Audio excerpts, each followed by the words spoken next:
Hello YouTube, it's me Anna Bella here today, and today I'm going to be doing my Star Wars The Force Awakens review. I went to see it yesterday and it is amazing. It's really good. There are a couple of issues with it, but overall I give it 4 out of 5 stars, and I'm going to explain why. These are like little posters that I got. Here we have General Leia, as she's known in the Resistance, formerly the Rebellion. And the whole movie's set 30 years after the events of Return of the Jedi. And here is Kylo Ren from the First Order. I'm not going to give any major plot details away, but I am going to say that there is a major character death. I'm going to put that out there straight away, just so you know. The subtitle for Star Wars The Force Awakens is an ode to the originals.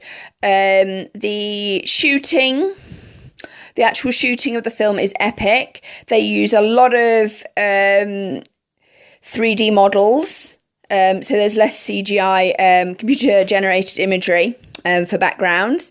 The only CGI within the film are things for the maps, holograms and lightsabers. It's gone right back to basics. They've also done some interesting filming choices for the Force users' powers. Obviously, we call them Force users now. We don't really have any fully trained Jedi apart from Luke. And the Sith Lords are gone. So the First Order are on the dark side. They are not properly trained Siths. Well, maybe one of them perhaps is, but we're not quite sure about that. I would like to say that they have used 3D models for wreckage, ships and other background and foreground scenes.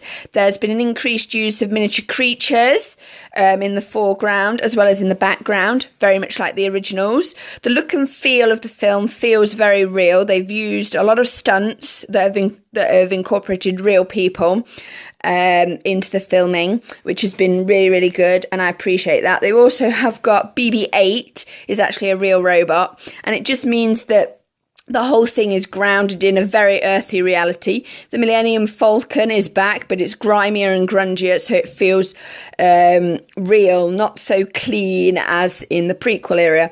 But I was thinking about this yesterday, that the prequels actually are so clean and so nice. It actually gives them sort of a fairy tale feel to the prequels now.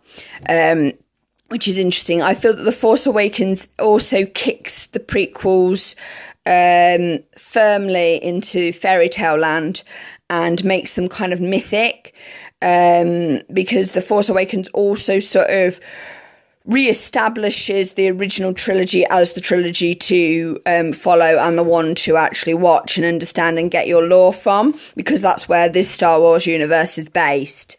It's not based in the prequels. The prequel world of the Republic and the Jedi Order and all of that and the Sith has gone. It's not there. So it's very much in the now. It's grungy, it's grimy. I love the way that they have whipped Star Wars through some quite potentially tricky issues. Like, you're not quite sure whether the black stormtrooper is the Jedi or whether it's going to be the girl until at the very end. It was really great. They also had an interracial kiss. I don't know why this is like such a taboo thing, but they managed to get that in. Sorry if it's a spoiler, but it wasn't what you're thinking. So they were able to do quite a lot to move the Star Wars movies forward at a rapid pace. There was lots of stuff covered. Chewie's a bit of a ladies' man. There was a very interesting orange character with very large glasses. I thought she was pretty cool.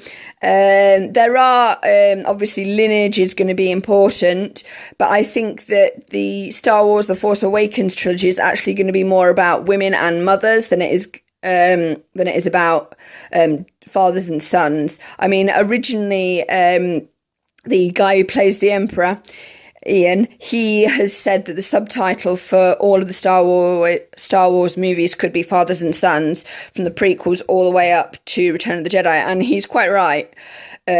Fathers and Sons is the main thing for the first 6, but I have a funny feeling that in The Force Awakens it's actually going to be about mothers. and women. But I think it's going to be very interesting to how they do that. Take from that what you will. I think it is going to be hugely interesting, and I can't believe it's taken like till 2015/16, nearly 16, to actually get a proper female human Jedi, which is a bit sad. Hopefully we might see some more sort of force powers from General Leia, but I don't know. There is talk that Hayden Christensen might be back in Star Wars episode 8. Star Wars The Force Awakens is episode 7.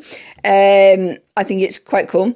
Darth Vader does make an appearance, as does his helmet, but he's kind of like just a dead thing that a certain character is talking to.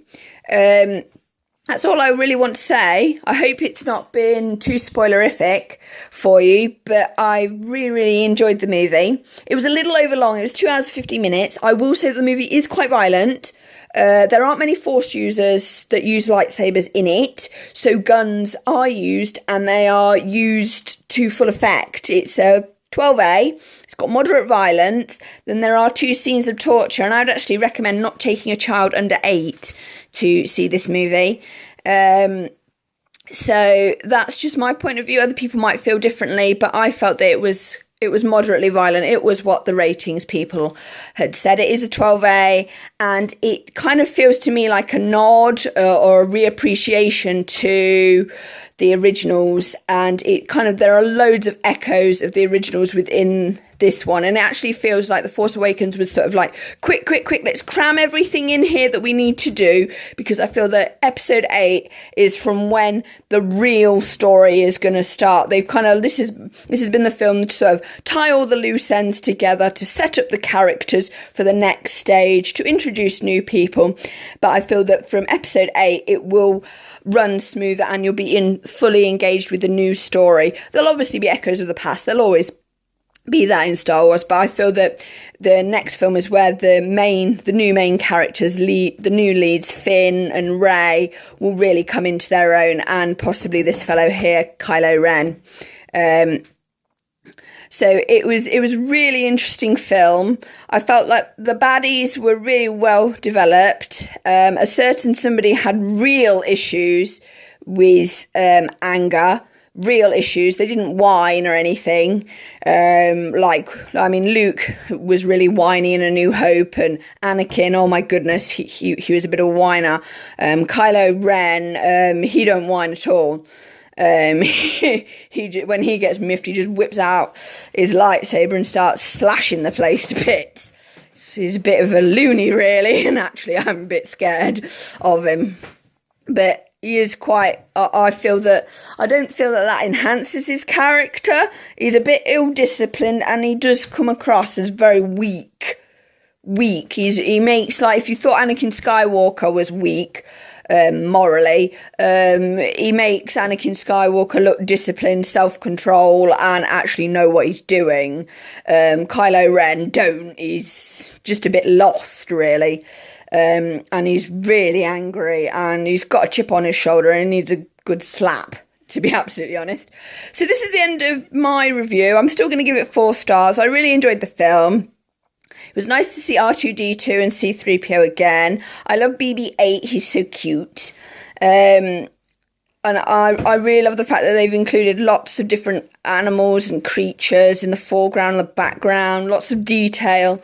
I love the fact that we went to a desert planet, a water planet, a green planet, and then a strange blue planet and Scotland seemed to be in it at the end, which was a bit strange. So, hope you've enjoyed this review of Star Wars The Force Awakens. Go and see it. I recommend it. But if you are taking young children under 9, please be advised it is quite violent.